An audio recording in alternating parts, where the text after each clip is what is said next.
سعید بن جبیر رضی اللہ تعالیٰ عنہ جو مشہور تابعی ہیں وہ بیان کرتے ہیں کہ حضرت عمیر بن عدی رضی اللہ تعالیٰ عنہ یہ کس طرح اسلام لائے ہیں۔ وہ بیان کرتے ہیں کہ حضرت عمیر بن عدی رضی اللہ تعالیٰ عنہ ابھی اسلام نہیں لائے تھے، وہ جنگل سے گزر رہے تھے تو ان پر نیند کا غلبہ آیا۔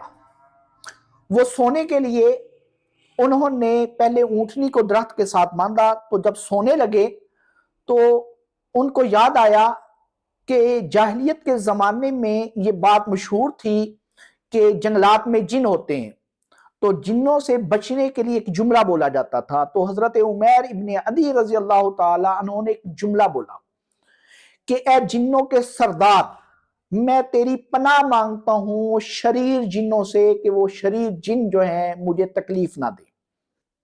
یہ جملہ شرکیہ جملہ ہے، زمانہ جاہلیت میں یہ جملہ بولا جاتا تھا۔ حضرت عمیر بن عدی کہتے ہیں میں یہ جملہ کہہ کر تو سو گیا، بستر لگایا سو گیا۔ خواب میں نے دیکھا ایک شخص ہے، اس کے ہاتھ میں ہتھوڑا ہے، وہ ہتھوڑا میری اونٹنی پر مارنے لگتا ہے تو میری آنکھ کھل جاتی ہے۔ میں اونٹنی کی طرف دیکھتا ہوں تو کوئی شخص وہاں موجود نہیں ہوتا تو میں پھر سو جاتا ہوں۔ دوسری مرتبہ پھر مجھے خواب آتا ہے کہ ایک نوجوان ہے، اس کے ہاتھ میں ہتھوڑا ہے، وہ میری اونٹنی کو مارنے لگتا ہے تو پھر میری آنکھ کھل جاتی ہے۔ ہڑبڑاتے ہوئے میں اٹھتا ہوں تو دیکھتا ہوں کہ اونٹنی کانپ رہی ہوتی ہے لیکن کوئی چیز وہاں موجود نہیں، کوئی نوجوان وہاں موجود نہیں، کوئی ہتھوڑا وہاں پر موجود نہیں۔ تھوڑی دیر کے بعد پھر میں سو جاتا ہوں تو پھر خواب میں دیکھتا ہوں کہ ایک نوجوان اس کے ہاتھ میں ہتھوڑا ہے، وہ اونٹنی کو مارنے لگتا ہے تو میری آنکھ کھل جاتی ہے۔ تو میں اونٹنی کی طرف دیکھتا ہوں تو وہاں ایک نوجوان کھڑا ہوتا ہے، اس کے ہاتھ میں ہتھوڑا ہے، اور ایک بوڑھا شخص وہاں کھڑا ہوتا ہے، وہ اس نوجوان کو روک رہا ہے، کہتا ہے تجھے یہ اونٹنی کیا تکلیف دے رہی ہے، تجھے یہ انسان کیا تکلیف دے رہا ہے، تو یہاں سے بھاگ جا۔ تو وہ بوڑھا شخص اس نوجوان کو بھگا دیتا ہے۔ حضرت عمیر ابن عدی کہتے ہیں میں بھاگ کر اس بوڑھے کے پاس گیا، اس کا شکریہ ادا کیا کہ تو نے مجھے بھی بچایا، میری اونٹنی کو بھی بچایا، تیرا شکریہ۔ تو اس بوڑھے نے کہا تو ابھی بھی غلطی پر ہے، تو ابھی بھی جاہل ہے، تو کب تک جاہل رہے گا؟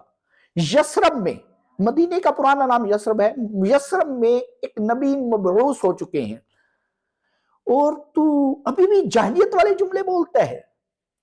تو حضرت عمیر ابن عدی نے کہا میں نے کون سا جاہلیت والا جملہ بول رہا ہے؟ تو اس بوڑھے نے کہا کہ تو نے جب کہا ہے کہ جنوں کے سردار کی پناہ میں مانگتا ہوں شریر جنوں سے، تو جنوں کے سردار کی پناہ کیوں مانگتا ہے؟ یہ تو جاہلیت والی بات ہے، تو یہ تو شرکیہ بات ہے۔ تو یہ کہا کر میں محمد صلی اللہ علیہ وسلم کے رب کی پناہ مانگتا ہوں شریر جنوں سے، اللہ تیری حفاظت فرمائے گا۔ اس نے مجھے پورا بتایا، میری رہنمائی کی، مجھے گائیڈ کیا کہ مدینے میں ایک شخص آیا ہے، وہ نبوت کا دعویٰ کرتا ہے۔ تو حضرت عمیر ابن عدی کہتے ہیں میں جب سفر سے واپس آیا تو میں مدینہ شریف گیا اور وہاں پر جا کر حضور صلی اللہ علیہ وسلم کے ہاتھوں پر ہاتھ رکھ کر ایمان لے آیا۔